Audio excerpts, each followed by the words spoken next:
Ein Space Cowboy packt aus. Der Mond ist stinkfad. Der Mars ist ein blutrotes Arschloch, das Nasensonden schluckt. Die anderen Planeten und Trabanten kennen nicht so gut. Die Raumschiffe Enterprise-Wichser kennen die Planeten, die Trabanten und alle Sterne in- und auswendig. Ich weiß nur eins, am Jupiter hat sich der Spock vom Captain Kirk anblasen lassen. Circa ein Lichtjahr lang. Ja, und der Pluto, schon wissen, ist ein orangener Walt Disney-Rüde, der kein Beil hat.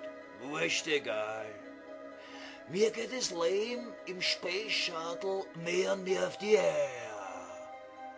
Monatelang kein Bier saufen, kein Marlboro schicken, nur geschissene Kaugummikugel fressen, im Zeitlumpentempo andauernd Salto schlagen.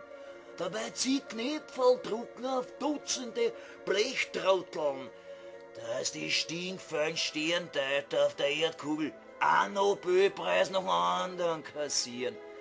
Fickt's euch, es Erdradler!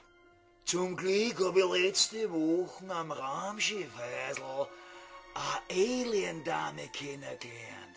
Schieß nicht, aber Gmut hat's beim Pudern wie eine stiergeile Zuchtkuh. Die Alientusse hat reingeschaut wie ein versteinerter Riesenlaubfrosch, nachdem ich ihr 5 Liter Kabelmilch in die Gummifut gespritzt hab. Pappelapapp. Feststeht, mir geht die Astronauten hocken am Arsch. Ich scheiß auf unendliche Galaxien, unendliche Weiten. Ich will heim noch wehren. In ein Wirtshaus Bier saufen noch und noch.